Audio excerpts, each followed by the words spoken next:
Good morning students. Last class में हमने भ्रूणपोष के निर्माण के बारे में पढ़ा था कि किस तरीके से द्विनिषेचन के बाद हमने बात की थी कि एंजियोस्पर्म में क्या पाया जाता है, द्विनिषेचन। और द्विनिषेचन के बाद हमने क्या बनाया था, द्विनिषेचन और त्रिक संलयन की प्रक्रिया के फलस्वरूप एक तो हमारे पास युग्मनज का निर्माण हुआ था। युग्मनज कैसा था, द्विगुणित। यह द्विगुणित युग्मनज आगे जाके किसका निर्माण करेगा, भ्रूण का निर्माण करेगा। तथा साथ ही साथ इस द्विनिषेचन के फलस्वरूप एक हमारे पास क्या बना था, त्रिगुणित प्राथमिक भ्रूणपोष केंद्रक। यह 3N स्ट्रक्चर थी, त्रिगुणित संरचना थी, इसीलिए क्या बोला था इसे, त्रिक संलयन। तो प्राथमिक भ्रूणपोष केंद्रक आगे जाके किसका निर्माण करता है, भ्रूणपोष का। यह प्राथमिक भ्रूणपोष केंद्रक आगे जाके भ्रूणपोष का निर्माण करता है। आज का हमारा टॉपिक यही भ्रूणपोष है कि इस भ्रूणपोष का निर्माण क्यों होता है, क्या इसका उद्देश्य है, क्या इस भ्रूणपोष का महत्व है। देखिए, निषेचन के बाद जो ये भ्रूणपोष का निर्माण होता है, इस भ्रूणपोष में क्या संग्रहित रहता है, भोजन। इस भ्रूणपोष में क्या रहता है, भोजन संग्रहित रहता है। और हमें पता है कि पादपों का संग्रहित भोजन किसके रूप में रहता है, स्टार्च के रूप में, स्टार्च या मंड के रूप में। अब यह जो स्टार्च या मंड है, ये विकसित हो रहे भ्रूण को पोषण प्रदान करने का काम करता है। यदि हम आवर्तबीजी की बात करें, आवर्तबीजी पादप यानी कि एंजियोस्पर्म प्लांट,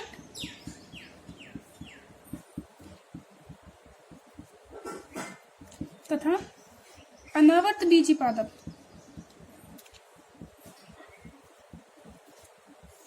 यानी कि जिम्नोस्पर्म पादप, जिम्नोस्पर्म पादप।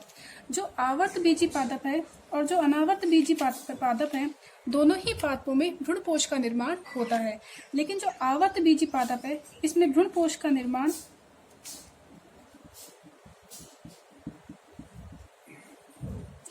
निषेचन के बाद होता है। वास्तविक निषेचन के बाद किसका निर्माण होता है, भ्रूणपोष का। लेकिन अनावर्तबीजी पादपों में भ्रूणपोष का निर्माण निषेचन से पहले ही हो जाता है। अनावर्तबीजी पादपों में निषेचन से पहले भ्रूणपोष निर्मित होता है, जबकि आवर्तबीजी पादपों में निषेचन के बाद निर्मित होता है। आवर्तबीजी पादपों में जो भ्रूणपोष है, यह त्रिगुणित संरचना है। कैसी संरचना है ये, त्रिगुणित संरचना। जबकि अनावर्तबीजी पादपों में कैसी संरचना है, ये अगुणित संरचना है। तो हमने यहाँ पे आवर्तबीजी पादप और अनावर्तबीजी पादपों के भ्रूणपोष में अंतर को देख लिया। अब देखिए, किस तरीके से इस भ्रूणपोष का निर्माण होता है। इसकी विकास की प्रक्रिया के आधार पर भ्रूणपोष कितने प्रकार के होते हैं, 3 प्रकार के।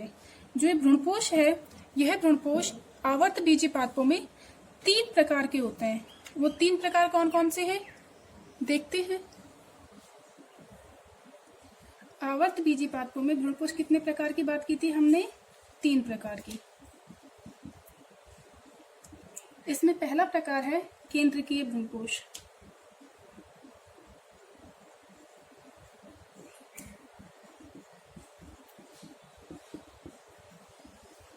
दूसरे को बोलते हैं कोशिकीय,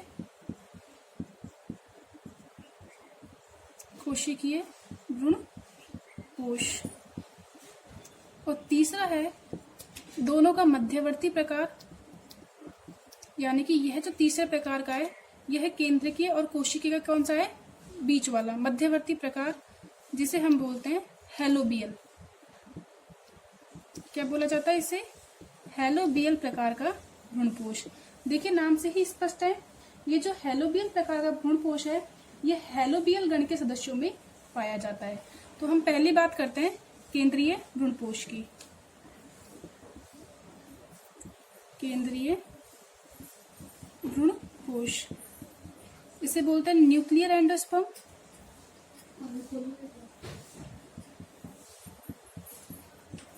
न्यूक्लियर एंडोस्पर्म।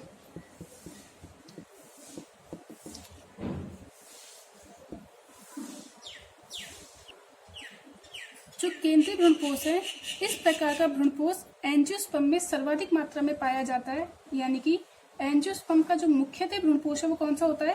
केंद्रीय प्रकार का। तो सबसे सामान्य प्रकार का भ्रूणपोष है ये।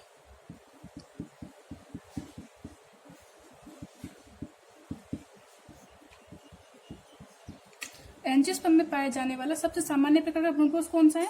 केंद्रीय भ्रूणपोष। देखिए, ये केंद्रीय भ्रूणपोष क्यों कहलाता है? इस प्रकार के भ्रूणपोष में मुक्त केंद्रकीय विभाजन होता है। कैसे विभाजन होता है? मुक्त केंद्रकीय विभाजन, जिसे हम क्या बोलते हैं? Free nuclear division. देखिए, विभाजन में क्या होता है? हमारे पास एकल कोशिका है, ठीक है। एकल कोशिका है, अपने आकार में वृद्धि हो जाएगी तो विभाजन करेगी, और विभाजन में हमें पता है कि पहले केंद्रक विभाजित होंगे, 2 केंद्रक बने, विपरीत ध्रुवों पे गए, और जाने के बाद इनके मध्य क्या हो जाएगा? भित्ति का निर्माण हो जाता है। क्लियर है? यह तो क्या हो गया हमारा सामान्य प्रकार का विभाजन। लेकिन मुक्त केंद्रक के विभाजन में क्या होता है? हमारे पास कोई केंद्रक कोशिका है, इसमें केंद्रक के मध्यवर्ती, इसमें क्या हुआ? केंद्रक तो विभाजित हो गया, लेकिन केंद्रक विभाजन होने के बाद कोशिका द्रव्य का विभाजन नहीं होता, इनके बीच में भित्ति का निर्माण नहीं होता। अब एकल कोशिका में कितने केंद्रक हो गए? 2। अब पुनः भित्ति के निर्माण से पहले ही क्या हो जाएगा? विभाजन कर जाएगा केंद्रक, एक केंद्रक से 2 केंद्रक बन गए, और यहाँ पे भी एक केंद्रक से क्या हो गए? 2 केंद्रक बन गए। तो इस तरीके से मुक्त केंद्र के विभाजन होने से क्या हो जाएगा? कोशिका द्रव्य में बहुत सारे केंद्रकों का निर्माण हो जाता है। अब जब यहाँ पे मुक्त केंद्र के विभाजन होंगे तो क्या होगा? इसमें कोशिका द्रव्य में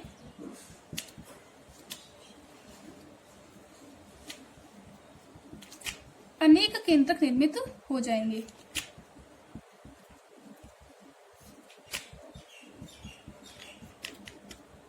इसे हम कह सकते हैं बहुकेंद्रकीय अवस्था आ जाएगी। एक से ज्यादा केंद्रक का मतलब क्या हो गया? बहुकेंद्रकीय अवस्था आ जाएगी इसमें।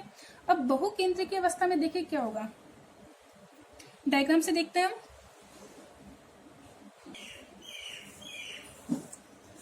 अब देखिए इसमें क्या होगा, हमारे पास ये अवस्था थी, ठीक है। इसको हमने बोल दिया बीजांड द्वार वाला क्षेत्र। ये कौन सा क्षेत्र हो गया? बीजांड द्वार वाला। और ये कौन सा हो गया? निभाग वाला क्षेत्र। बीजांड द्वार वाले क्षेत्र पर हमारे पास युग्मनज निर्मित हो गया, ठीक है। यहाँ पे जो प्रतिमुखी कोशिकाएं थी, ये प्रतिमुखी कोशिकाएं नष्ट हो गई, और केंद्र में क्या बन गया आपके पास? प्राथमिक भ्रूणपोष केंद्रक। यह प्राथमिक भ्रूणपोष केंद्रक क्या करेगा? भ्रूणपोष का निर्माण करेगा। अब देखिए इसमें क्या होता है,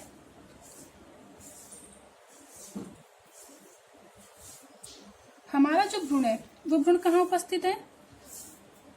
बीजांड द्वार वाले क्षेत्र पर, ठीक है।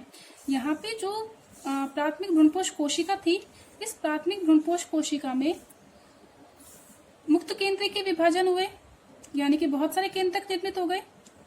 क्लियर है? कंटिन्यू यह मुक्त केंद्र के विभाजन होंगे और केंद्रकों की संख्या में निरंतर वृद्धि होती जाएगी। अब ये केंद्रक क्या करेंगे? धीरे धीरे परिधि की ओर व्यवस्थित होने लगेंगे। यहाँ पे तो हमारे पास क्या है? ये भ्रूण है, ठीक है। अब ये केंद्रक क्या हो गए? परिधि की तरफ व्यवस्थित, भित्ति की तरफ व्यवस्थित होने लग गए। इस तरीके से मध्य में खाली स्थान बच जाएगा। इसे हमने क्या कह दिया? मध्य में एक रिक्तिका बन जाती है। अब जैसे ही ये परिधि की तरफ व्यवस्थित हो जाएंगे, कुछ समय के बाद अपने आसपास के कोशिका द्रव्य को इकट्ठा करके इनके ऊपर भित्ति का निर्माण हो जाएगा। तो देखिए ये तो क्या था? भ्रूण था निभागी भाग की तरफ। यहाँ पे जो केंद्रक व्यवस्थित हुए थे,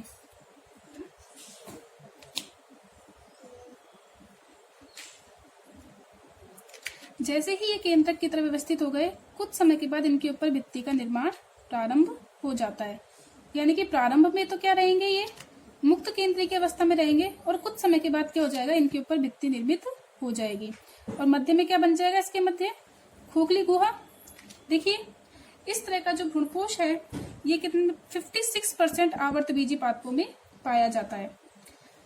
प्रारंभ में इनके पास मुक्त केंद्र के विभाजन होंगे, यानी कि प्रारंभ में तो बहुकेंद्र की अवस्था रहेगी, लेकिन अंतिम अवस्था में या लास्ट में जो मुक्त केंद्रक है इनके ऊपर भित्ति का निर्माण हो जाएगा, और यह कैसी अवस्था हो जाएगी?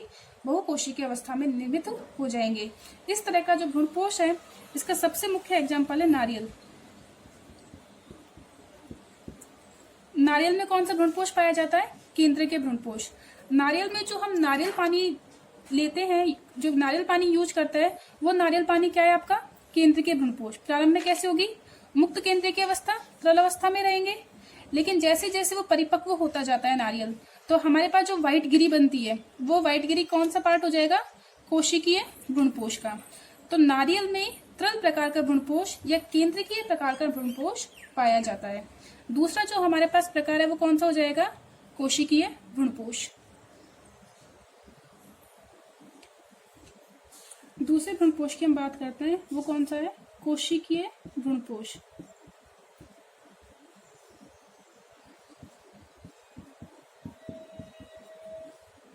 जिसे हम बोलते हैं सेलुलर एंडोस्पर्म।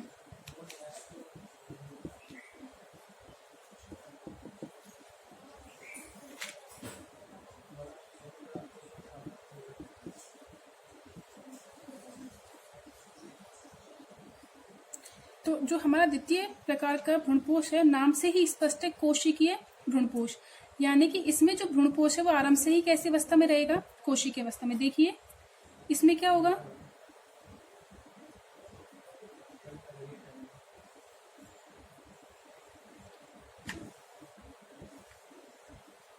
यहाँ तो हमारे पास बीजांड द्वारल क्षेत्र की तरफ क्या है? हमारे पास भ्रूण उपस्थित है। इस भ्रूण को ही पोषण कौन देगा? भ्रूणपोष। अब देखिए यहाँ पे हमारे पास क्या था? प्राथमिक भ्रूणपोष कोशिका। अब प्राथमिक भ्रूणपोष कोशिका ने क्या करा? इसने विभाजन किया और विभाजन करके क्या बना दिए? 2 केंद्रक निर्मित कर दिए। लेकिन इनमें जैसे ही 2 केंद्रक निर्मित होंगे, तुरंत इनके बीच में कोशिका द्रव्य का विभाजन होगा और कैसी अवस्था में आ जाएगा? ये कोशिकीय अवस्था में। 2 कोशिका बनी, ऐसे ही 2 से 4 कोशिका बनेगी और कंटिन्यू कोशिका विभाजन होता रहेगा। पर ये कोशिकाएं कहाँ व्यवस्थित होती जाएगी? केंद्र की तरफ, परिधि की तरफ व्यवस्थित होती जाएगी। तो इसमें किस तरह की अवस्था बन जाएगी? देखिए ये हमारे पास भ्रूण था, कंटिन्यू इसमें क्या होगा? कोशिकीय विभाजन होता रहेगा और कोशिका विभाजन होने के तुरंत बाद भित्ति का निर्माण भी इसमें होता रहता है। यानी कि जैसे ही केंद्र विभाजित हुआ वैसे ही कोशिका भित्ति निर्मित हो गई। यहाँ पे मुक्त केंद्र की अवस्था नहीं पाई जाती। तो शुरुआत से लेकर के अंत तक इस प्रकार का भ्रूणपोष कोशिकीय अवस्था में ही पाया जाता है। इस प्रकार का भ्रूणपोष गैमोपेटेली वर्ग के सदस्यों में पाया जाता है।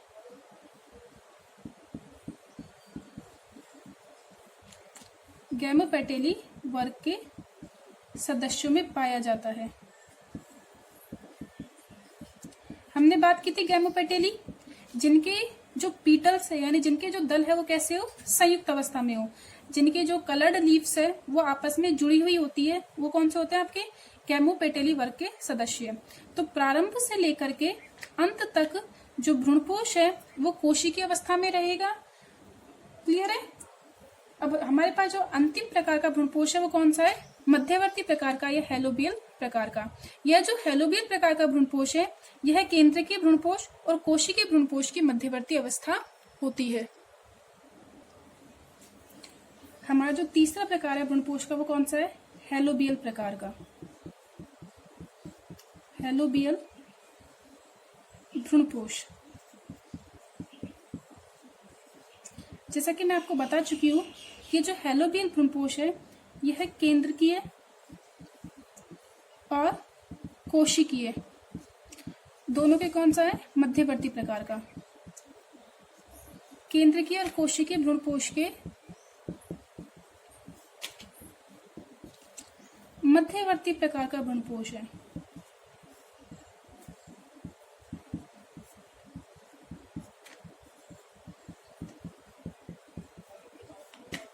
इस प्रकार के भ्रूणपोष में क्या होगा? देखिए ये हमारा भ्रूणकोश है, इसमें क्या है? ये युग्मनज है। इस प्रकार के भ्रूणपोष में जो पहला विभाजन होगा वो कैसा होगा? असमान समसूत्री विभाजन।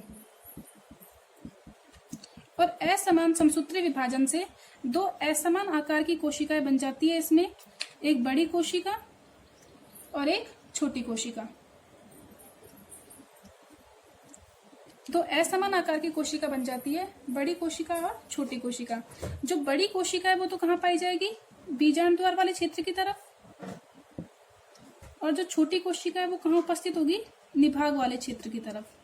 तो हेलोबियल प्रकार के भ्रूणपोष में असमान समसूत्रीय विभाजन होता है, और जो प्रथम विभाजन के बाद भित्ति निर्मित होती है, इसमें एक बड़ी कोशिका बन जाएगी और एक छोटी कोशिका। अब जो छोटी कोशिका है निभाग वाले क्षेत्र की तरफ, यहाँ पे तो क्या होंगे, मुक्त केंद्र के विभाजन, और जो बड़ी कोशिका है बीजांड द्वार वाले क्षेत्र की तरफ, इसमें कैसे होंगे, कोशिकीय विभाजन। देखिए छोटी कोशिका में तो बहुत सारे क्या बन जाएंगे, मुक्त केंद्रक निर्मित हो जाते हैं, और जो बड़ी कोशिका है इनमें प्रारंभ से क्या हो जाएंगे, आपके कोशिकीय विभाजन हो जाएंगे।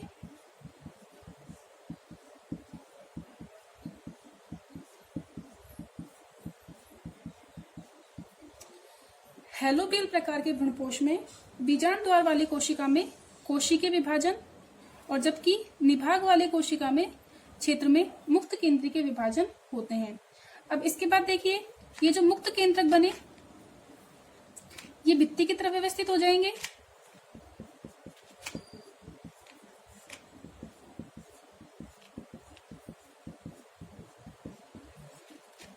ये कहाँ व्यवस्थित हो गए, भित्ति में। प्रारंभ में इनके मध्य में रिक्तिका बनेगी जो कि कुछ समय के बाद क्या होगा, विभाजन से पूर्णतः फिल हो जाएगी, पूर्णतः भर जाएगी। तो हेलोबियल प्रकार के भ्रूणपोष में जो हमारे पास बीजांड द्वार वाला क्षेत्र था वहां पे कोशिकीय प्रकार का भ्रूणपोष, और जो निभाग वाला क्षेत्र था वहां पे प्रारंभ में केंद्रीय प्रकार का भ्रूणपोष पाया जाता है। लेकिन अंत में क्या होगा, आपका पूरा ही जो भ्रूणपोष है वो कैसा हो जाएगा, कोशिकीय अवस्था में निर्मित हो जाता है। इस प्रकार का जो भ्रूणपोष है किसमें पाया जाएगा, हेलोबियल समूह में। यह हेलोबियल वर्ग के सदस्य किसमें पाए जाते हैं, एक बीजपत्री पादपों में। एक बीजपत्री पादपों में जो हेलोबियल गण के सदस्य है उनमें क्या पाया जाता है, हेलोबियल प्रकार का भ्रूणपोष निर्मित होता है, और यह एक मिले जुले प्रकार का या मध्यवर्ती प्रकार का भ्रूणपोष है। नेक्स्ट पॉइंट है इसमें हमारा भ्रूणपोष का महत्व। भ्रूणपोष का महत्व, सिग्निफिकेंस ऑफ एंडोस्पर्म। देखिए जो ये भ्रूणपोष है ये क्या करेगा, आपको भ्रूण के परिवर्धन में क्या करेगा, सहायता करेगा। भ्रूण के परिवर्धन के समय आवश्यक पोषक तत्व प्रदान करता है, आवश्यक पोषक तत्व प्रदान करता है। इस भ्रूणपोष में मुख्यतः स्टार्च के साथ साथ, स्टार्च किसका रूपांतरण है, कार्बोहाइड्रेट का। अल्प मात्रा में वसा और प्रोटीन भी क्या होती है इसमें उपस्थित होती है, लेकिन मुख्य रूप से क्या उपस्थित होता है इसमें, स्टार्च उपस्थित होता है। अब देखिए जो ये भ्रूणपोष है भ्रूण के परिवर्धन के साथ साथ कुछ पादपों में बीज के अंकुरण में भी सहायता करता है। जब बीज अंकुरित होगा और बीज के अंकुरण के समय जब प्रांकुर और मूलांकुर निर्मित होता है तब भी कौन सहायता करता है, भ्रूणपोष। अब कुछ पादपों में भ्रूण के परिवर्धन के पास भ्रूणपोष शेष रह जाता है और कुछ में नहीं रहता है, तो इसके आधार पर हम बीज दो प्रकार के होते हैं, भ्रूणपोषी और अभ्रूणपोषी।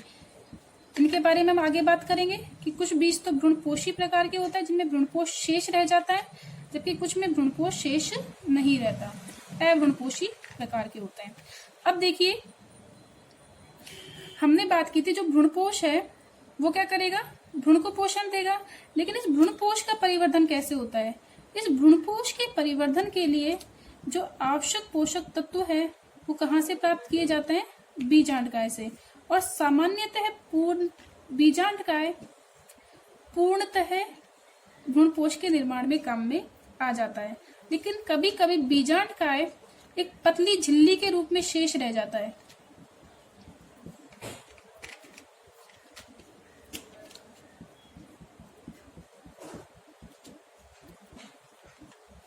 सामान्यतः जब भ्रूणपोष का परिवर्धन होता है तो भ्रूणपोष के परिवर्धन के लिए आवश्यक पोषक तत्व किससे प्राप्त होते हैं, बीजांडकाय की कोशिकाओं से।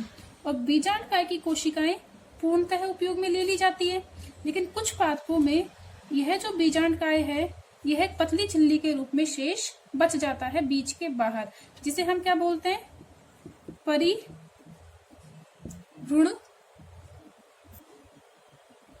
कोश, पेरी एंडोस्पर्म। तो इसके बारे में भी आगे देखेंगे। जो परिभ्रूण कोश है ये किस में पाया जाता है, काली मिर्च में। काली मिर्च के बाहर की तरफ वो रिंकल झुर्रीदार जो आपको सरफेस दिखाई देती है वो किसका रूपांतरण है, आपके परिभ्रूणपोष का ही एक प्रकार है। तो आज हमने भ्रूणपोष के बारे में पढ़ा कि भ्रूणपोष 3 प्रकार के होते हैं। केंद्रीय प्रकार के भ्रूणपोष में क्या होगा, मुक्त केंद्रीय विभाजन होता है, जबकि कोशिकीय प्रकार के भ्रूणपोष में जैसे ही एक केंद्रक विभाजित हो जाएगा तो तुरंत ही उसके ऊपर क्या है, भित्ति निर्मित हो जाती है। जबकि मध्यवर्ती प्रकार का जो भ्रूणपोष है यह इन दोनों का क्या है, मध्यवर्ती होता है। इसमें केंद्रीय भ्रूणपोष भी उपस्थित होता है और इसमें कोशिकीय भ्रूणपोष भी उपस्थित होता है। और भ्रूणपोष क्या करेगा, आपके भ्रूण के परिवर्धन में सहायता प्रदान करता है। तो आज के लिए इतना ही। इसे पढ़ लीजिएगा, नोट्स बना लीजिएगा। Thank you.